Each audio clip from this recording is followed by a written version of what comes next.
Any of those in particular you all want to look at? Or 1 through 9? Can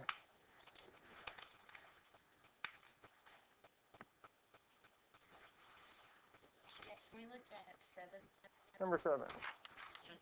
Yeah, I'll take it up here for a second. This is side angles, right? This is side.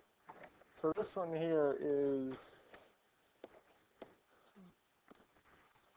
55 for A. 72 for. I need to flip these. Yeah. You're good? No, I was looking straight at it and still flipped them. A, B, and C. So we need to find the angles. Now, law of cosines. Something in here, I can't remember what it was, but I remember doing these at least. Cosine of A is equal to Oh, and then you took things. 25 squared plus 55 squared, no, 72 squared. Because it'll be the two sides that are not the angle we're looking at, minus 5 squared over 2 times 25 times 72. You put that in the calculator and then put the. I wouldn't put it in there quite yet, because we need to get A by itself. So you put the cosine first. Inverse of 25 squared plus 72 squared minus 55 squared over 2 times 25 times 72.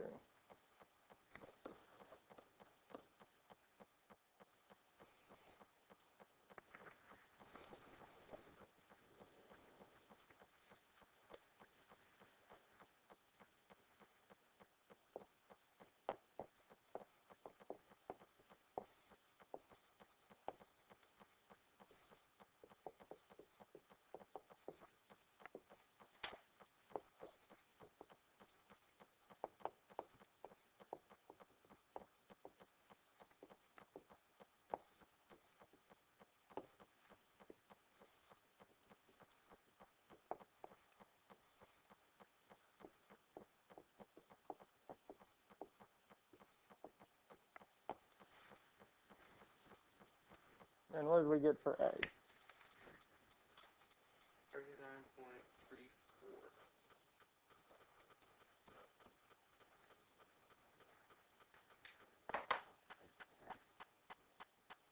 So that's angle A. Now, if we want to find angle B, I'm just going to erase it. Because, I mean, for the calculator, cosine of B is going to equal, let me get my measurements back, because it'll be 72 squared plus 55 squared minus 25 squared over 2 times 72 times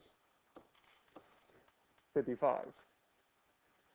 So the only real difference between finding B and A is that, well, the B and A, Is subtracted. yep, the 55 and 25 switch places.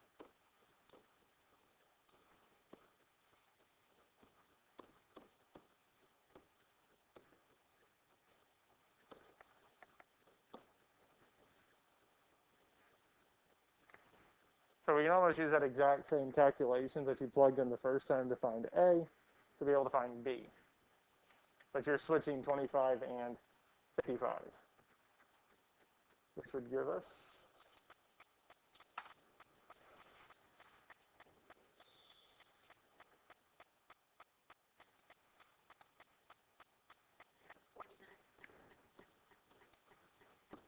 one, 0, 1.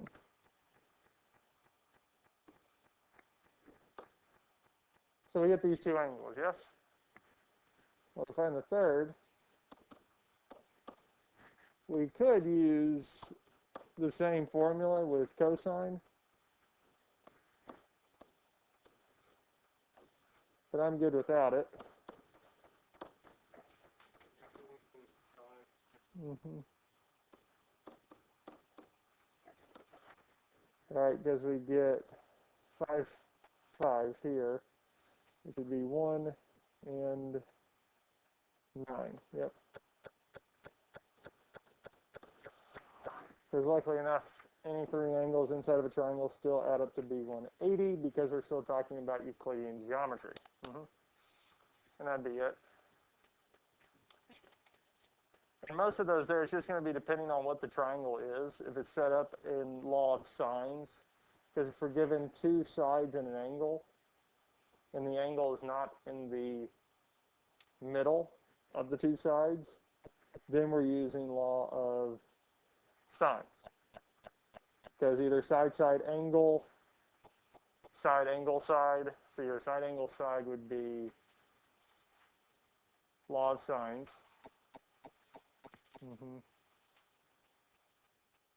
Let's see here.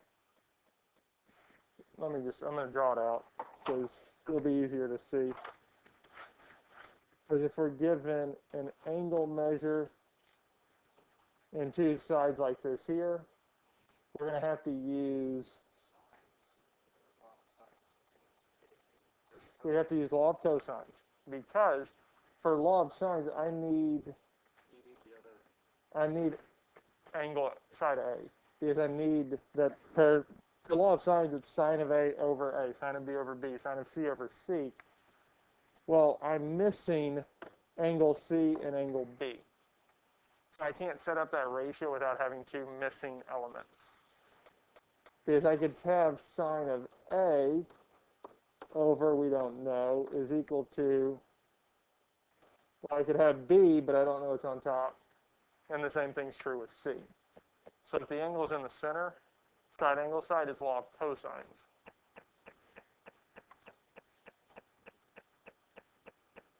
Now, if we're given angle side, law of sines. Angle side angle is law of sines. So we can still set up that ratio. And angle side, this would be B, is still law of sines. It's almost, if we're given all three sides, it's law of cosine. If we're given all three angles, not possible. But if we're given two sides and an angle, and as long as the angle is not between them, it's going to be law of sines. Or two angles and a side is going to be law of sines. So it's really, if we look at how they're set up, it'll kind of help us out. Does that make sense? Okay. Any other questions on 1 through 9? Sure.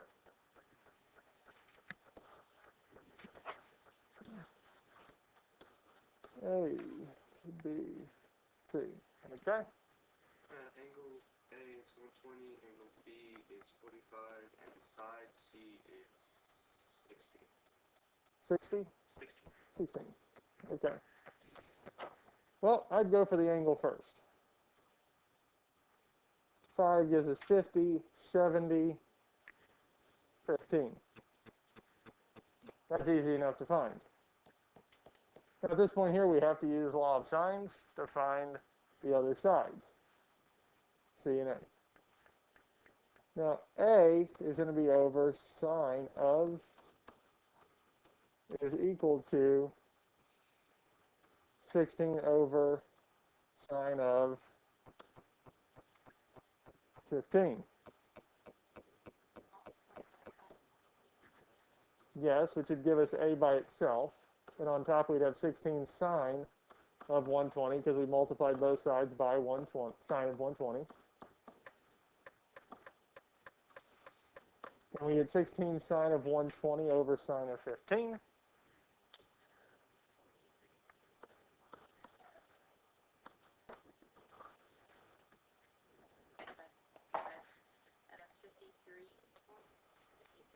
$53.53. Okay.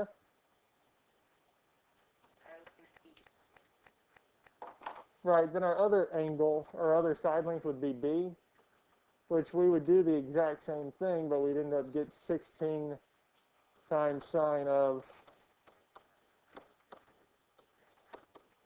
sine of 15.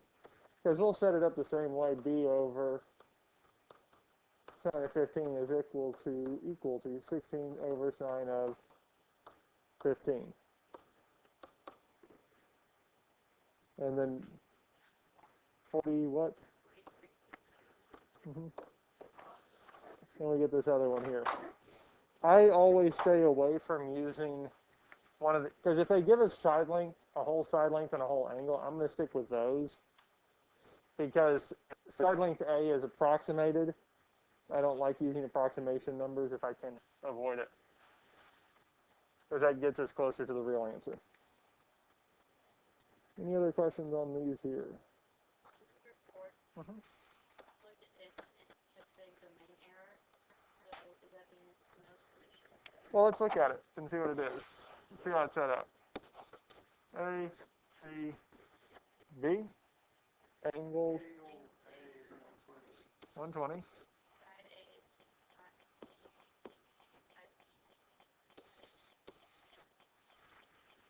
10 times. Okay. So I would reference back to our chart, because this is angle side side. So the most likely it's not. What do we know about congruent sides? They gotta be the same angles, right? The angles opposite them have to be the. So I can't start with 180.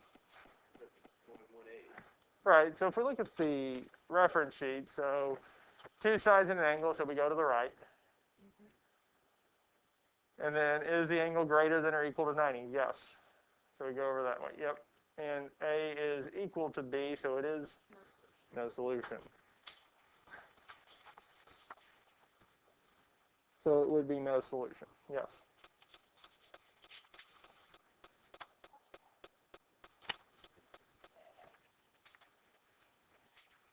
Okay. If we're good with 1 through 9, let's look at the next part. Heron's formula, or I can't remember the name of the other formula, but it's our two area formulas. Do you want to write the formulas down? Because we have two different ones. Area is equal to 1/2 AB sine of C is equal to AC sine of B, or is equal to 1/2 BC sine of A. Now that's for if we're given side angle side, two sides with an angle in the middle. Now Heron's formula is really used if we're given three sides. So our S is equal to A plus B plus C divided by 2, and the area formula is equal to the square root of S times S minus A times S minus B times S minus C. Would be our formulas for Heron's formula.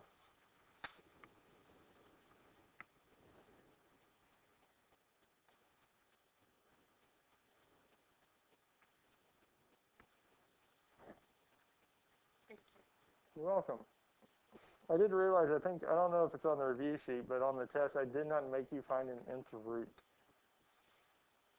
using that formula.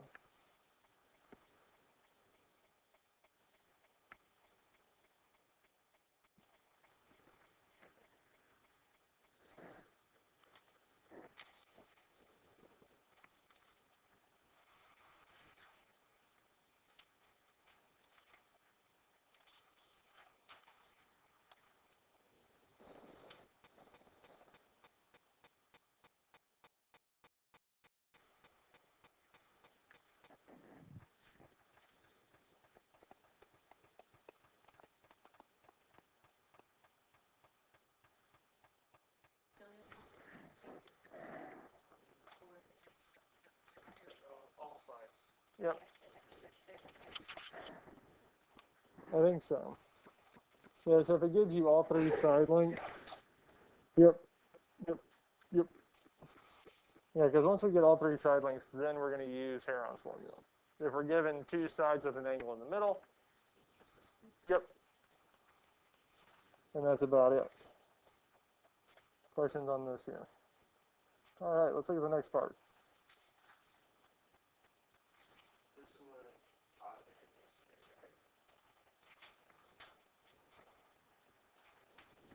It's the terminal and Initial, yes. So initial is what? where it starts. Just pick one. I mean, for one. -3, -5. And then, This is our yeah, initial. initial. Terminal is -11 and 1. And so I want it in component form and find the magnitude? Or just... Component form, you just combine them, right? So the vector's component form is going to be terminal minus initial. Wouldn't that be minus and negative? Yep, so this would be plus and... So -11 plus 3 would be... And this would be...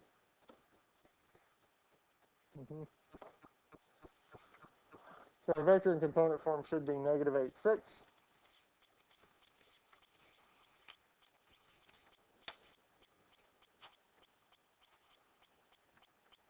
And now for the magnitude, well, we would take the square root of -8 squared plus 6 squared.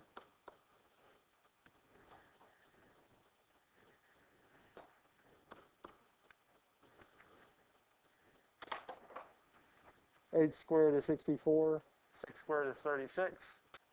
36 and 64 is...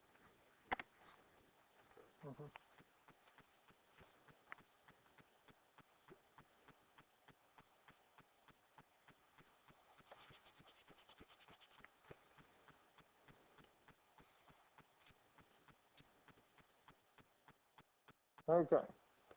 Next question. Does that answer most of those there? Yeah. I think that matches with the back of the, or with the key, doesn't it? -8, 6. I don't know why I always second guess myself on that one. I always forget that you put a key back there. Yep. Yep. Sweet. And -8, 6. So we good with initial, or terminal minus initial? Finding those.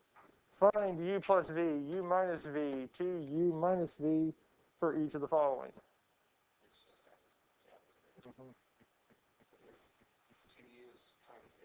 Yeah, so 2u, so we multiply u by 2 and then subtract it from v. Do we want to see any of those? I don't mind showing you all those. Okay. We're good? Okay. Move on.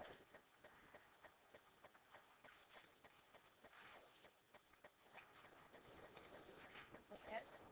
22. Yes.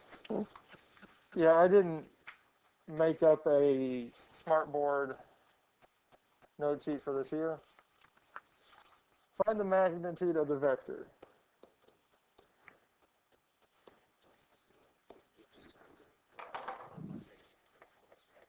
Yes, we can do that.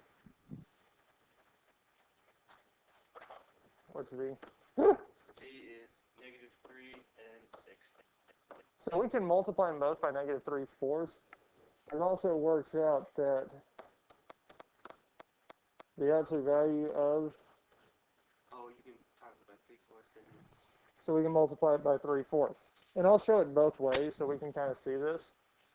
Now, if we multiplied it by 3/4, well, we'd get the magnitude of, well, -3/4 times -3 is going to be 9/4, because the negative and negative makes a. -3/4 times 6 would be -18/4, which would be -9/2. Now the magnitude, well, that's the square root of 9/4 squared plus Really good at it for squaring. 9/2 squared. because we're taking the square root of those squared. Now, 9/4 squared is going to be 81/16 plus 81, I wrote 18, 81/4. Now we do have to add these together, so it would be 16, and this wouldn't be 81/4 because it'd be 16. 81 and 81 is 162.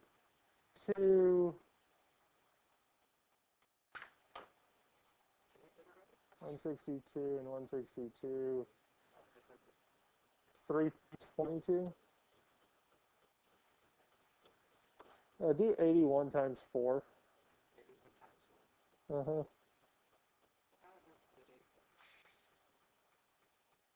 It's 324. 24. That makes more sense. And then we would add those two together, which would give us 405.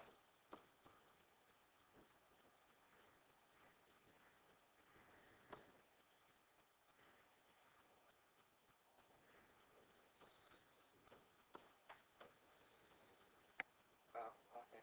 One give it the decimal.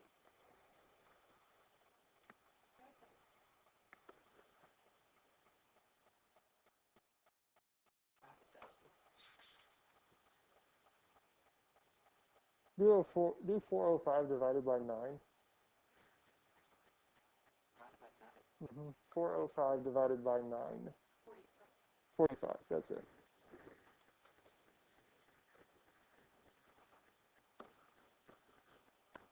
Three squared root of 45 over. So it's 45? Ah, that can be simplified even further.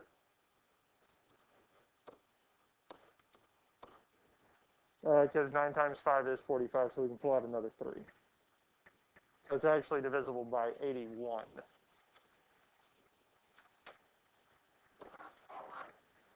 So that there's our answer. Okay. Let's look at the other way. Now, the absolute value of 3/4 is, well, now our original ones were -3 and -6. So we would have had 3 squared plus, it'd be -3 squared, but really when we square it, it doesn't matter. Because 3 squared is,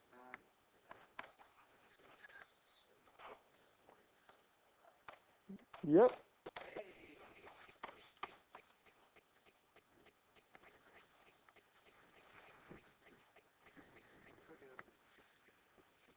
which is what we had right here, which gives us 9 square root of 5 over 4. So it'll give us the exact same thing. So it's just depending on which root you want to take. Now the other one that's just asking for the magnitude of, yeah, you can do the same thing with the 21, the magnitude of 4v, absolute value of 4 times the magnitude of v, which would give you, say here, 12 square root of 5. Because we found the magnitude of v is 3 square root of 5. So if I multiply it by 4, 3 times 4 is 12. Does that make sense? Yes. For the most part, anyways. 23 through 24. Yes.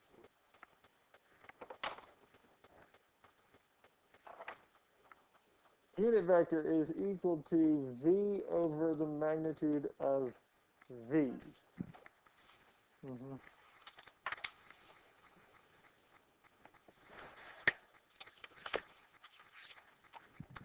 Is our unit vector,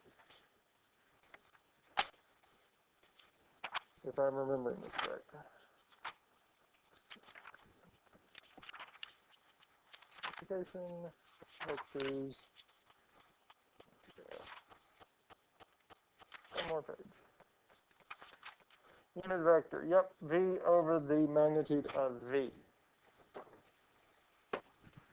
So, if we want to find the unit vector of 0, 2, this here, well, on top, or really you can put it out to the side if you want. It doesn't matter where we place it on a hole. Now the magnitude of v is going to be the square root of 0 squared plus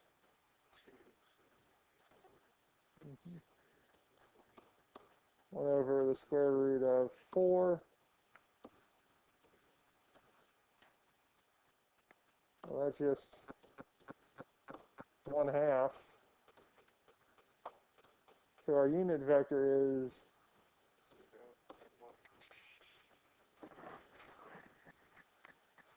0 and 1.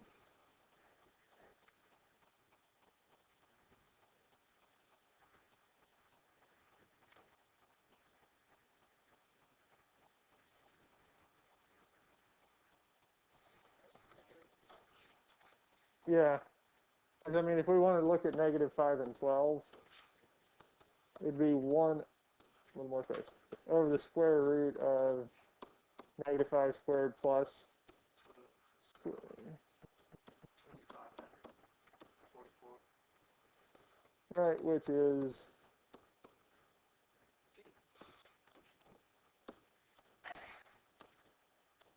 well, 5, 12, 13 is our triple, binary triple.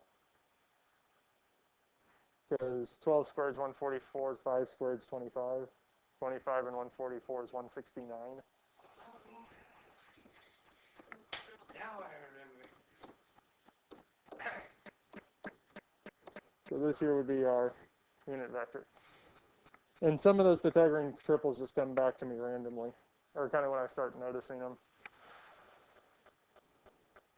All right, the vector is a linear combination. So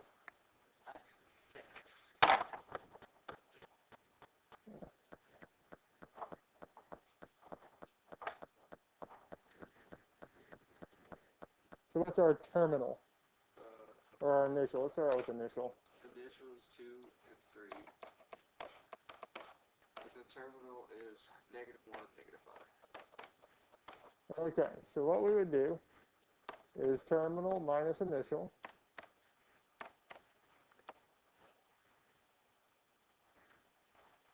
Which would be -3, comma,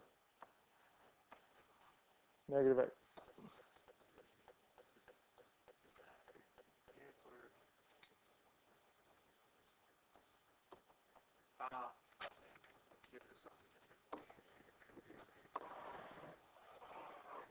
I and j. I is the x part, j is the y. So it's almost taking it from component form and adding I and j to it to get our new version.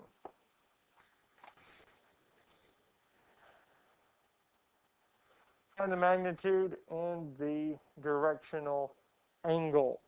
So our magnitude, again, it's just using our what we had before. So which one do we want to look at?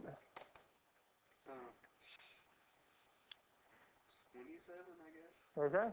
It's 5i plus 4i. J, sorry. So the magnitude of this is going to equal the square root of 5 squared plus 25 and 16 is 41.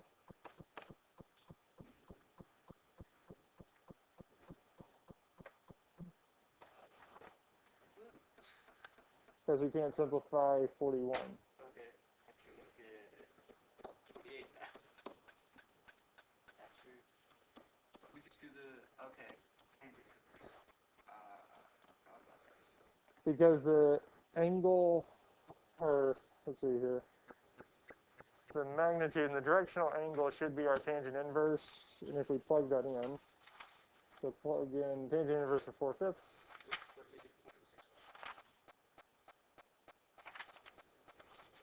Okay. So we equal 38.65. So those are starting values for 27. I think I was looking at the wrong one because I was just trying to look at the answer key. No, you're good. Because I'm trying to make sure I'm not thinking of something else. I feel like I'm thinking of something else. It says theta is 141.3.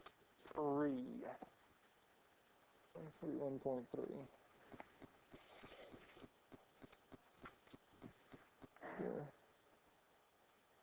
Yeah. Yeah, because tangent inverse of 4 divided by 5 is that, say we, because that makes sense if that is what we do, but I don't think that's what we do for this year, because I know I'm missing one slide. Mm-hmm.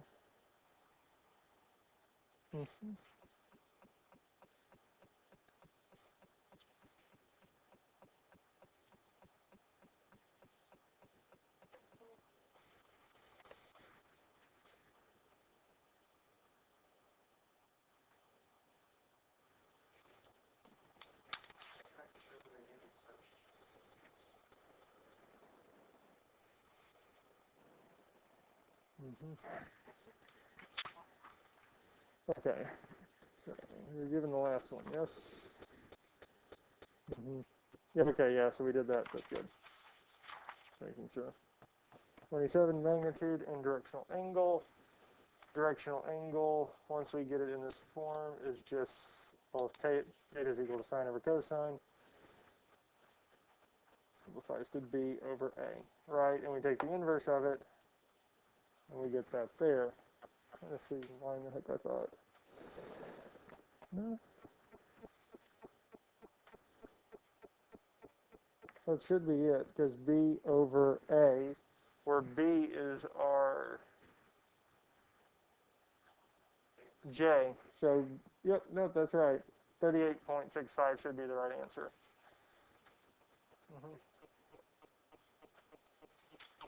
Because we have 3 plus 5j, 5i plus 4j. Yep, that looks right.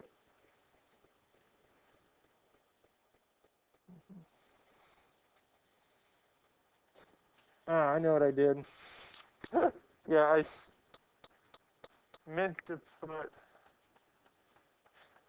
what's in front of the 5? oh, is that a negative? It's a negative. Oh. That's where they got that. Equals, and I thought you just put into it. Right, because since it's negative, that's where we're going to get the 141 point, what is it, 2? Like, yeah, I have that. I don't know how I put it in. 3. Because it's most likely is going to give us a negative angle if we do this here. Because this here, just go on and type that in. I can type it in.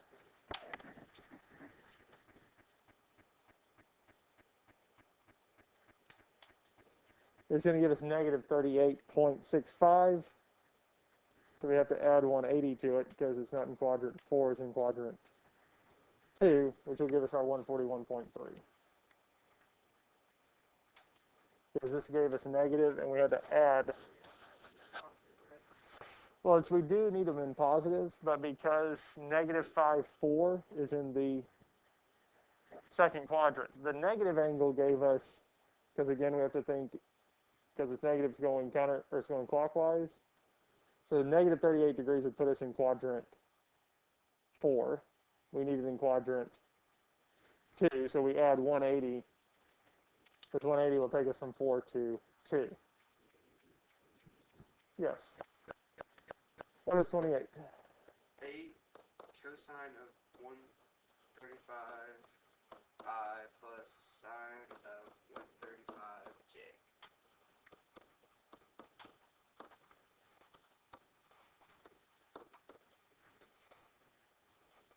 So we want to find the magnitude of this, yes, and the directional angle.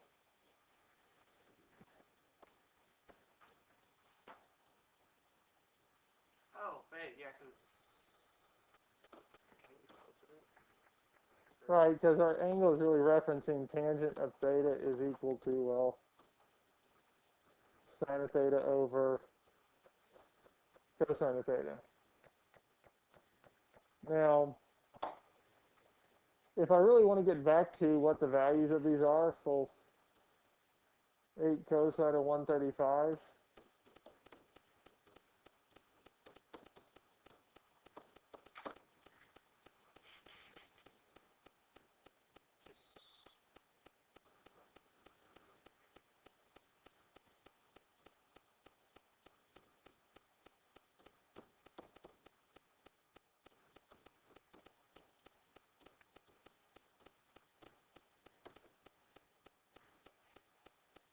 Well, what's 8 cosine of 135? We could do that, or 8 cosine of 135 is negative 4 square root of 2. how about 8 sine? Almost. 4 square root of 2.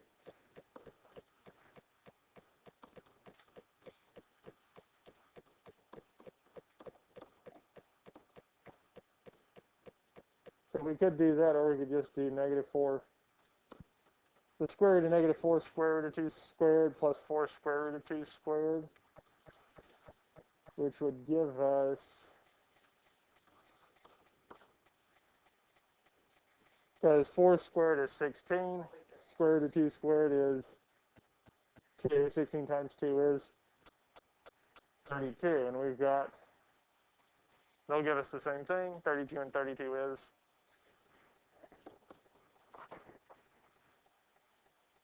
wait a minute.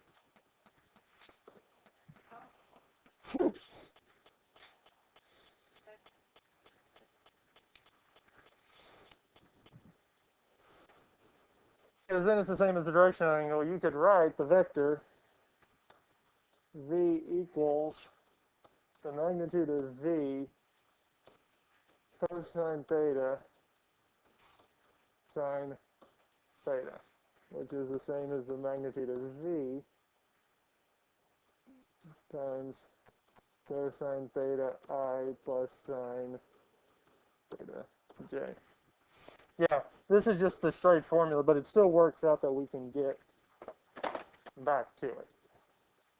So this one more or less just gave you the answer. Did you move the first time? Yes. Otherwise